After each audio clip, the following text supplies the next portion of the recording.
with the first overall selection in the 2023 NHL Draft, Connor Bedard, Leo Carlson, Adam Fantilli, Will Smith, David Reinbacher, Dmitry Simashev. from St. Petersburg in the KHL, Matvey Mishkov. All right, ladies and gentlemen, we are joined with Mitch Brown of Elite Prospects. Mitch, let everybody know what you're working on, what they can click on, the floor is yours. What do you got? So you can follow me at Mitchell Brown on Twitter.com, but we also have, I think the deal might be over, but anyway, we've released our draft guide. It has over 400 players, which is totally not necessary. And then you read it and you're like, oh, okay, most of these 400 players are pretty interesting. And then game reports for all tools, grades, all sorts of great stuff to get you up to speed on the draft and everyone who will be picked by your favorite team within reason, I hope. So check that out. All right, so let's get the first round out of the way. I feel like a lot of people at this point know a lot of the top end talent, but it's always good to get a new perspective on this one. That way we can get to some later round gems there. Is there anybody in the first round that you find yourself higher or lower on than most that you're seeing inside the prospect community? Well, I think the first one that I'm higher on is probably Ryan Leonard. I see a lot of Ryan Leonard like outside the top 10 rankings. And while I'm sympathetic to it, I don't agree with it at all. I think he's the best player out of the National Team Development Program this year. I think he's a play driver on his line, not just there. I know what the points say, but he's not just there to clean up rebounds or whatever. He's the best transition player of the bunch. He's able to attack the inside with speed, create off turnovers, beat defenders wide, beat defenders up the middle. He's a very adaptable, skilled shooter, and he flashes the same playmaking ability that Smith does, but just because of what he's asked to do by the coaching staff and his role means that you don't get to see it quite as much. But it's there, and as we've seen with past U.S. National Team Development Program players, when they go to college, even if they stay with the same teammates or in a roughly similar situation, because the demands of the college game are different, players are bigger, stronger, faster, more tactically cohesive. These players often up the things that they do, whereas the more creative, experimental players end up losing a little bit of that. And so I anticipate that Leonard will be able to take over a significant chunk of the creation duties next season, even if the line stays together. And the fact that he's probably just like a fantasy hockey god because he's going to get points. He's going to hit everything in sight. He's going to block every shot. He's going to take a lot of penalties doing it. And so, yeah, he's a very interesting player. We have him ranked 6th this year. What's the highest you could see him going? My Flyers are right there at 7. He sounds like something that would fit the... I know we're trying to shift our mentality in Philadelphia, but the Broad Street Bullies, Leonard kind of fits. If he is like a Batherson or a McTavish, just a jack of all trades, kind of hit him up, shoot him up, score him kind of player, that'd be interesting. Yeah, he would be a great fit for the Flyers and for every team, really. You can't have enough players like him. Like, he has first line potential, ability to get the puck off the boards, create, and of course he has the fallback game. He can just be a guy who runs around, creates a little bit, finishes off plays in your middle six. I think that's the bottom. I think like the worst case scenario is a Sam Bennett in Florida, and best case scenario, you're looking at a player who kind of brings some of Brady Tkachuk's game and some of Matt Tkachuk's game. Maybe not quite with the same level of playmaking that Matt has, and maybe not quite with the same size that Brady brings, but somewhere in that area. And so I think 5, him to Montreal is a really good fit. That's probably going to be quite tempting for them. We'll see what they do. There's a ton of smoke screen and stuff going out right now. Yeah, I'm hearing D. I'm hearing they might go D. And like you said, smoke screen. I'm hearing everything, but lately it's everyone's hearing everything. No one knows what's going on with them. And I think that's the natural fit for him in terms of like style. He's going to be in an environment where he's allowed to be creative, have fun, experiment, and he's also going to be asked to do the more rough and tumble stuff, which, not that he needs to be asked to do that. That's just part of his game, but he's going to be in a position where he'll get to use the full extent of his skill set in Montreal. And on top of that, I think, people look at, say, Nick Suzuki's underlying numbers and they're like, Nick Suzuki, obviously a talented player, but he's terrible at 5-on-5 for a variety of reasons. And we can debate the merit of that. But if you were to add a player like Leonard to his line, those results probably improve relatively significantly, just because Suzuki's now being asked to do less with and without the puck. So how about the flip side of the same question? Who do you see yourself lower on than most in the community? Yeah, so I think buyer beware is probably someone like Nate Danielson. I like Nate. I think he's a good player. I think he's a hard worker. I think he's improved a lot. It's just more likely you watch him play, and it's pretty low event hockey. He tries to beat everyone with speed, a speed advantage that he probably won't carry to the next level. And I think he probably ends up as more of a third line center instead of the top six guy that pretty much every team might project him as at this rate. It sounds like there's a real chance he could sneak into the back 2 or 3 picks of the top 10. And if he doesn't, he's probably going at 11 or 12. So really interesting situation with him. So Bedard, the marquee, the headliner this year. Chicago's not a team that has much NHL insulation. So I'm just curious how you like the fit with Bedard. What does he look like in year one? Does this affect his ceiling at all? So I don't think it affects it that much, just because he's used to kind of dragging anchors up and down the rink a little bit. I also think in terms of pure dynamic ability, we haven't had a prospect come out of the draft like him since McDavid. And of course, Matthews is going to be more physically mature. He's bigger. He can do all sorts of things when he was coming out of the NLA, but he's not at the same level of skill or dynamic play breaking game or dynamic game breaking ability as Bedard. And so I think realistically, Bedard is at minimum a 0.8 points per game guy this upcoming season. There's a chance for more. There's a chance he hits 40 goals. I just don't see how the team situation is going to influence it that much, just because his game isn't dependent on his teammates doing the hard work for him, especially as we saw going into the playoffs, where he can defend, he can hit people, he can win puck battles, he can bring the puck to the middle himself, he can be the go-to playmaker, he can be the go-to shooter, he can be the go-to transition puck carrier, he can be the go-to transition passer. Really, the fact that he has so many different ways to impact the game is basically unheard of, even for elite prospects like him. Now I'm looking at the depth chart in Chicago. XYZ might happen with Jonathan Toews, but do you think, with or without Toews, Bedard steps into a 1C role? I mean, you're looking at Athanasiou, Entwistle, Reese Johnson. There's not a ton of competition. Is Bedard a 1C on this team? Yeah, unfortunately. I also wonder too what impact Bedard is going to have on their free agency. So I think the team that Chicago goes into next season might be pretty different. And something else that I want to bring up too with Chicago is that Bedard, the best chemistry that he's had with players is usually a defenseman. So it was Stanislav Svozil this year. The year before it was Riker Evans. So he requires, or he doesn't require, but he leans heavily on his defenseman to be able to get the puck up to him, and so he can get it with speed. And I think Chicago, for as problematic as that roster is in many ways, they do have guys who can get the puck to Bedard in open ice, and then he can attack with speed. So that's probably more, I think. If they can't do that, then Bedard might be in trouble, but I think they have enough options and enough versatility that he should be able to get that. Sounds good for Seth Jones and his outlook next year, perhaps. Yes, yeah, he's the first guy that comes to mind. A very interesting player, to put it mildly, but he'll certainly get some primaries this year. So what sets the next tier apart from one another? And I wonder where you kind of break the tier. Fantilli, Mishkov, Smith, Carlson, Benson. Do you have more players inside that tier or less? Leonard is in there. Smith is not in there for me. I think it's one of these interesting ones where I think Benson belongs in that group, clear cut, more so than Leonard does. He's an incredible playmaker. He's probably the best player along the boards in the entire draft. And so even if he loses some of that effectiveness, I mean, you're basically you're shaving off some of Connor Bedard's shots. Like, what if Connor Bedard was a 10% worse shooter? He's still one of the best shooters in the sport, right?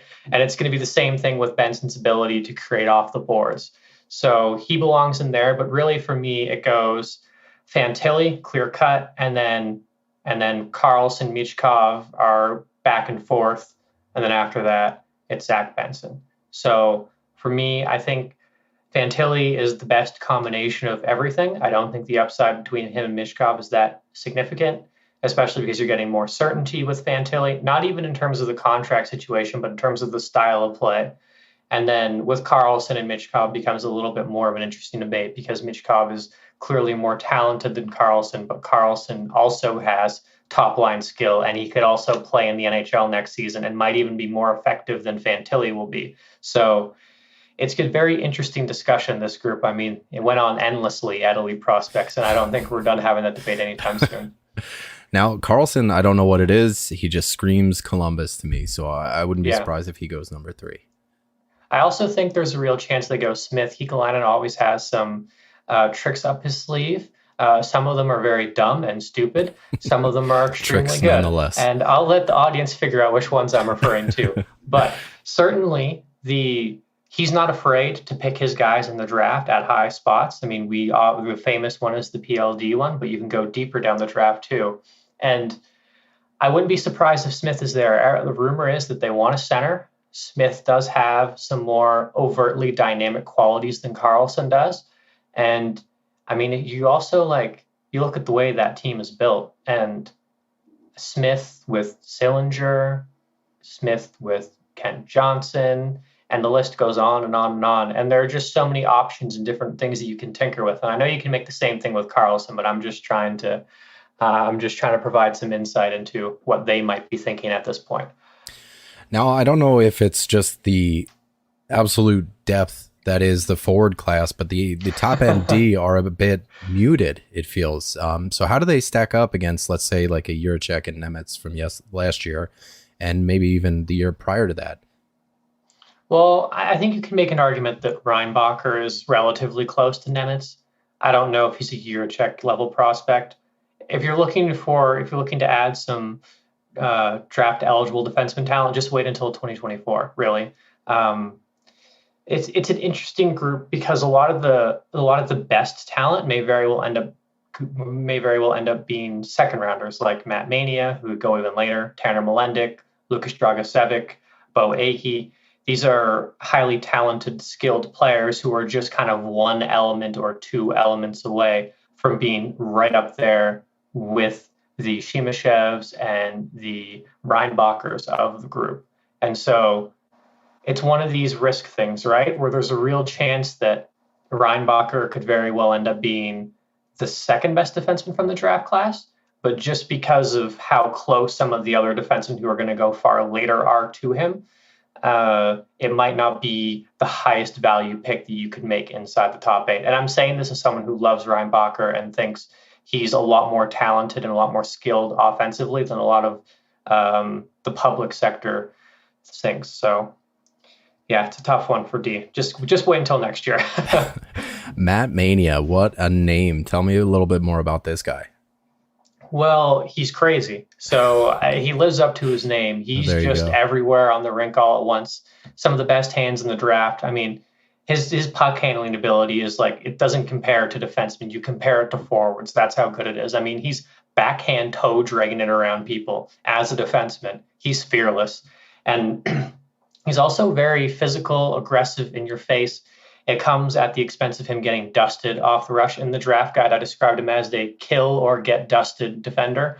So there's a lot of volatility in his game. It's very raw, but just the upside is tantalizing. He's in a good situation in Sudbury, and I really think he has top 4 upside. We ranked him, I think, as a top 40 prospect for this year's draft. Wouldn't be surprised if he ends up being, when people do their redrafts in a year, he's going first round.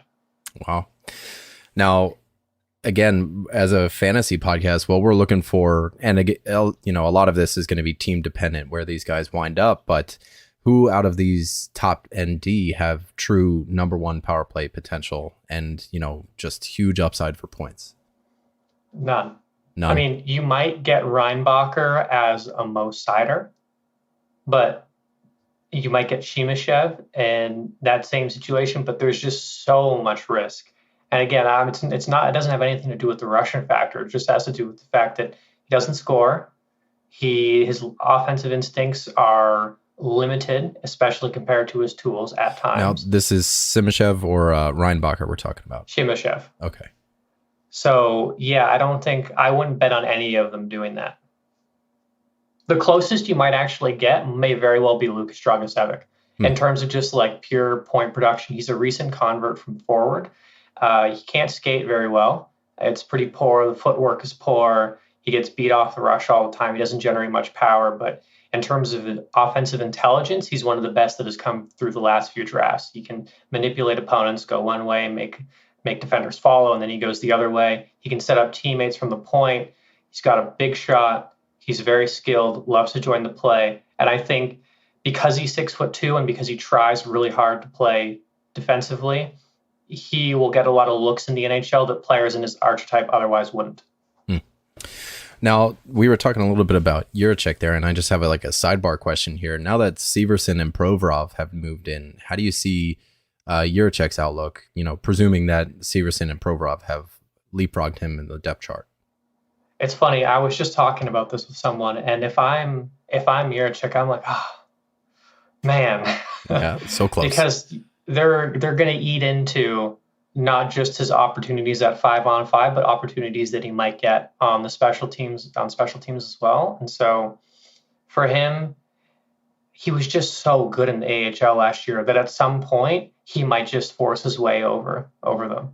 Like, there's a real chance, especially because he does all the traditional good defensive things that every coach likes, but he also brings the creativity from the point, the Cale Makar step out of the offensive zone, then sprint back in for a one-time bomb shooting ability. And his playmaking has improved so much, and he's just a beast, so punishing, so physical, so aggressive. Like, he might just do it anyway. Like, it might not even matter that much. So let's think about some bangers now. We talked a little bit about Ryan Leonard being kind of a jack of all trades. Are there any other, guys throwing the body around a little bit more than others? Do they have a little bit of point upside with them? Who should we be looking at for our banger guys? Yeah, this is a great draft for this, especially because all the throw the weight around dudes can actually play. So, I mean, you're looking at Colby Barlow. He's not like overtly physical, but the potential is there, and he's going to score some goals, and he's going to shoot the puck a ton. The dude might be like a 7% shooting percentage career in the NHL because he just shoots so much, still scores 25 goals. And in a similar vein, Quentin Musty, and one of the most talented players in the draft. In skill alone, he's top 10. The skating isn't quite there, but it's close. And he's a hard worker. Late in the season, he decided he was going to channel his pesky attitude into overt power forward aggression. And so there's a real chance that you start seeing that more physical side of his game. Now, some guys who could provide real value in that area. One, Ethan Gauthier, pretty obvious. He's a tank. He's gets in everyone's face. He pisses everyone off. He can clean up rebounds. He can set teammates up. He can break some ankles in the neutral zone. That's a real solid late first candidate, especially if he goes to a competitive team, which, as we know, most of the teams picking in that range are competitive. So he could step in 2 years and be pretty good off the hop. Callum Lind is only 155 pounds at 6'1", so that's going to be a huge problem. But there is no one in this draft who desires contact more than him. Not Ryan Leonard, not Brady Cleveland. It's Callum Lind. He takes gigantic runs at people, gets the worst of every single one of them, plays absolutely fearlessly. I mean, he is a total wrecking ball, a machine, and he's very talented. He's one of the most skilled players coming out of the WHL this year, and that's saying something. Like, he has great vision, but it's hidden because he's on a team that runs 2 net front presences or 2 slot presences at a time, so he's not able to have teammates open inside space. He's very skilled around the net. He's got hands and playmaking and transition too. It's like he has top 6 skill. Without improving his physical frame and ability to absorb contact, he won't play. But there's a real chance that he's that mid-6 play drive, power forward type guy who can do it all for you and just get an insane amount of hits. And Cohen Zemer is roughly similar to that, more overtly talented than Callum Lind, but he's a little older, more physically mature. Maybe the skating never gets to quite the right point for that, but mean, he's going to break some ankles and break some faces in the process of doing that. I love that. Colson Petra, this is an interesting one. He's very William Carrier-esque. So he can play in transition. It's a lot of, with Carrier, it's a lot of sprinting with the puck. With Petra, it's more like give and go, kind of playmaking, relocate, get open. He hits everything in sight. That's not a doubt. He can score off the pass, especially. So how he's going to score in the NHL, he can clean up rebounds. He has better hands than Carrier does. So there's a chance that he ends up becoming, say, more of that third line scorer on a deep team rather than a fourth line scorer on a deep team.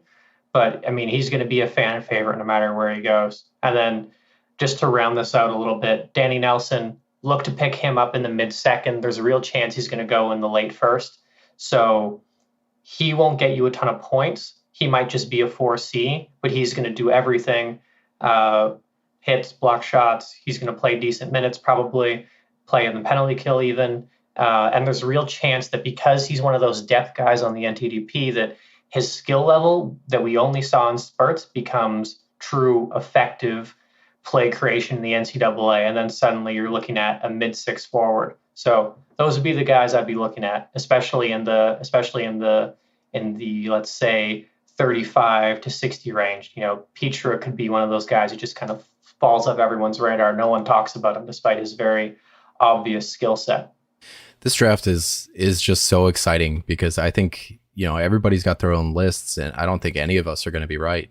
Like there's 64 players that have a real shot at being a first round talent in this draft. And I mean, it's pick your poison. I think, you know, the top 5, everybody's pretty close on those. But again, we could get surprised at 2, 3.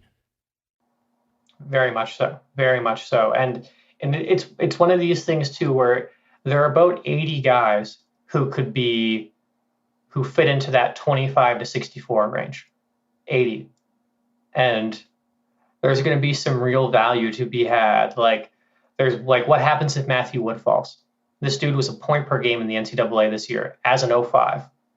And he might not go top 15 because of skating concerns and just because some teams might just like one guy more because of the situation. And you could keep doing that all the way down the draft. Like Samuel Honzek, 6'3", can skate like the wind. He's got hands. He's got a big shot. He can set up his teammates. He can play defense.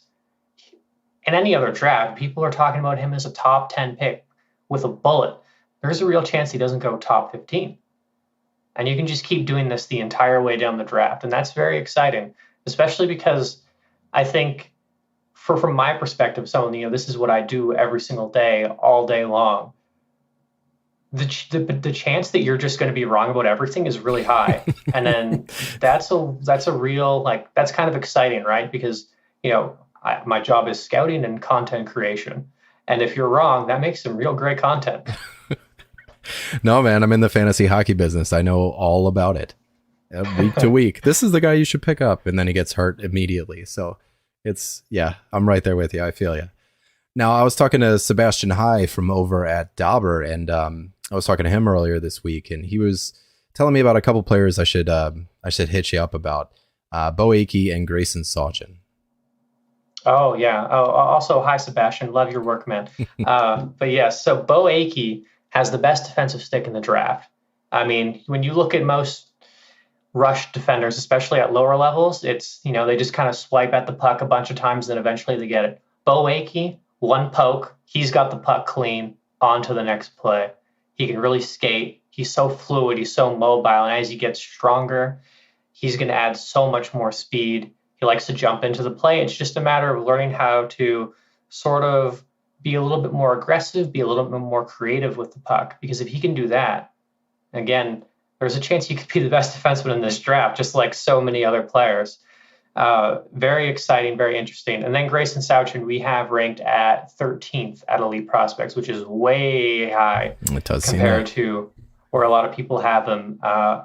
He might be one of those players who goes a little bit higher than people think in the draft, but he's high skill. Some of the best hands you'll find. I mean, his puck handling ability is comparable to the Will Smiths of the draft for sure. Like ankle breaking moves, he can do it at pace, he can do it in contact. And where he kind of separates himself from a lot of other deking players is that he's very good at pulling off his moves while rolling off checks. So players will lean on him, he can go through them, and then he does it in some sort of spectacular fashion. He always attacks the middle. He sets up a ton of scoring chances. Just kind of a weird situation for him. He started off the year as the 2/1C in Seattle and then was continually pushed down the lineup. And then there were some other factors that kind of led to him playing fewer minutes down the stretch. So if he were in a different situation, there's a real chance he's talked about in the same light as a lot of these other top 20 picks. So he's a player to watch, especially because, you might get him late. There's not much talk about him.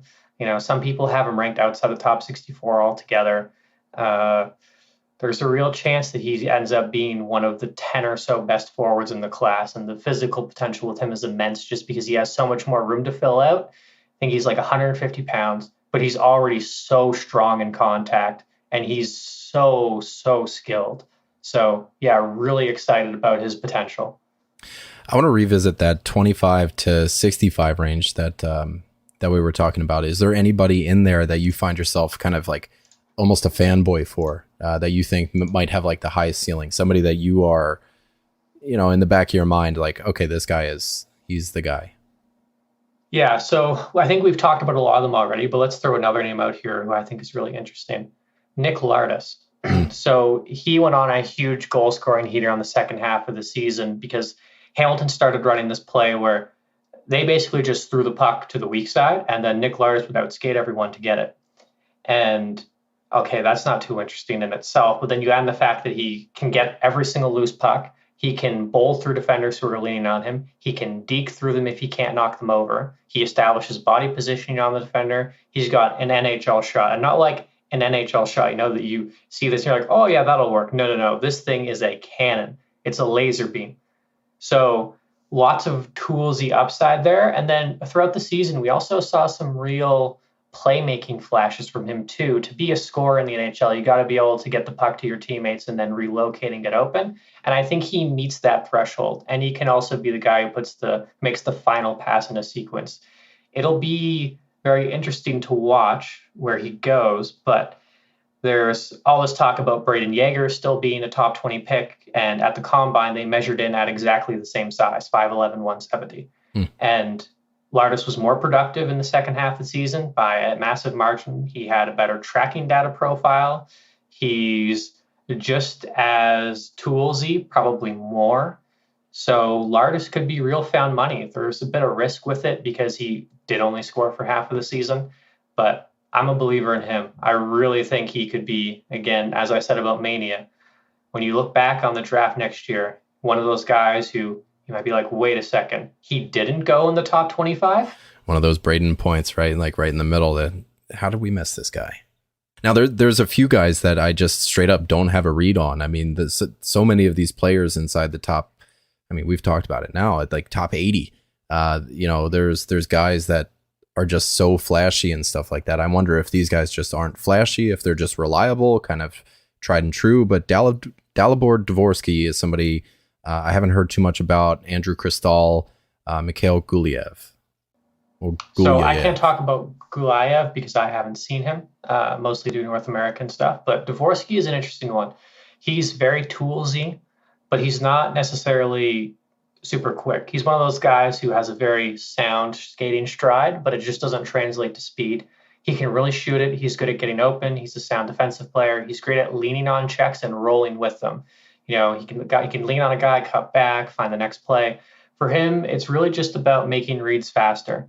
Because if you can hasten the decision-making process for him, there's no doubt he can play center in the NHL, maybe even as a number 2. So he'll be an interesting one to watch. Kristal is perhaps the most divisive prospect in the class. I think for the most part, he started off very high in the public sphere because when you watch him a couple times, you might get one bad game in there, but for the most part, you're watching him just dangle everyone, set up every chance. But the more the season wore on, the more viewings piled up, the more it became clear that he still has a lot of junior tendencies to his game. So it's a lot of stop off the rush, not really cut back so you don't get like when you cut back, you want to get the defender behind you because from there it's much easier to make the next play. They're behind you, right? They're just trying to reach now. You can do whatever you want, really. He doesn't do that. He just stands there and then just tries to find the trailer. It's like no one does that in the NHL regularly. You're not going to be able to do it at your size and with your skating ability. And then a lot of like low pace cuts to the inside where he's either just going to get run over or even in the WHL, they don't really work. Like, let's just be honest here. He cuts inside and loses the puck like 8 out of 10 times. And a lot of soft plays on breakouts. He can give up on pucks defensively, but in terms of pure creativity, top of the draft. Like right there with Bedard. He sees plays that very few players do. It's just a matter of being able to weed out all those like super inefficient plays, improve the feet, and then like you have a potential top line scorer. But it's going to require so much work to get there. We finished him at 19. I would have him a little bit higher, I think, maybe up 2 spots, 3 spots or so. But I mean, I wouldn't be surprised if he's available on day 2. Like, even with that production, I know it sounds crazy, but just a ton of risk there. Doesn't really fit what most NHL teams draft usually. Like you try to find a fit for him in the first round and every single time it's like, oh, but there's another guy who does similar things who is more projectable. Now, in terms of projectable, are there any players that you think are some of the best, safest bets? Like guys that are just kind of reliable? Maybe, how should I put it? Maybe like have the highest floor. Sure. So Hanzek is the obvious one. When you see him skate at that size, every NHL team is just going to play him, even if he sucks, right? Every NHL team is going to play him.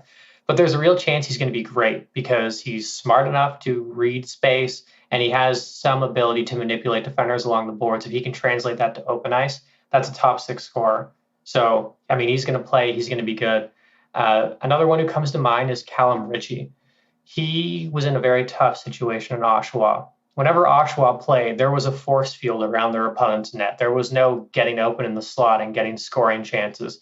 I mean, they would have 7 scoring chances a night, and he would set up or shoot 4 of them. Like, just really bad situation. But he's one of the best small area passers in the game, and he's big. So, like, he can absorb contact. He's got that natural length. His limbs are longer, right? So he can kind of reach around and fend off sticks and use his arms to keep opponents behind him. And then he can, like, slip a nasty backhand pass through layers for a chance. And he builds off that extremely well. So he can do that, and then he'll relocate and get open for another chance, and then make the extra pass to turn it into a better look, and then just keep going and going and going and going and going. He's the master of like building plays while still being the guy who is creating the highest value opportunity. So if he can improve his skating even just slightly, which I think is probably at this rate with like development today, that's likely. He could be a top 6 center, probably more of the second line type. There's a chance he ends up on the wing just because of the feet. But yeah, those are the 2 who come to mind as sort of these potential late first, but high ceiling guys with that little bit extra to believe they could surprise you in a couple of years. I feel this draft is, again, it's just so overpowered with forwards that we talked about the D a little bit being muted. The goalies, especially, we've been spoiled with Spencer Knights and Yaro Askarovs and Jesper Wallstedts, Sebastian Casa, all that. And we're seeing just a few of them, and they look like they're projectable 2nd round, 3rd round kind of guys. How do they stack up against some of the goalies that we've seen in the past few years? So truthfully, I don't do goalies. We pay someone to do that, so I don't have to do it. But we have smart move. We have Augustine, Hrabaj, and I think those are the only 2 we have ranked in the 2nd. And then I think Fowler is ranked in the 3rd, and then Damian Clara. And so it's kind of a middle group of goalies this year. There's no top end guy, but what we have available is more potential 2nd and 3rd round goalies than normal. So Hrabaj is the interesting one because he's gigantic and can move. So, I mean, as soon as you add those 2 in together, when you have that ability to reach for every puck, but you can also track the play. Your feet can keep up. You're going to play in the NHL. Augustine is more of a slightly smaller goalie. He's a lot more technical, playing in a great environment, which kind of masked some of generally when you're in a great environment, it adds to the certainty. But with goalies, it seems to create uncertainty because it's just not clear on how much of their success is the result of, not facing 40 scoring chances a night. So those are the two guys. I wouldn't be surprised. To put it this way, I would be shocked if Augustine goes in the first. But if Michael Hrabel goes in the first, I wouldn't be surprised at all. Like, I think there's a real chance he goes top 32.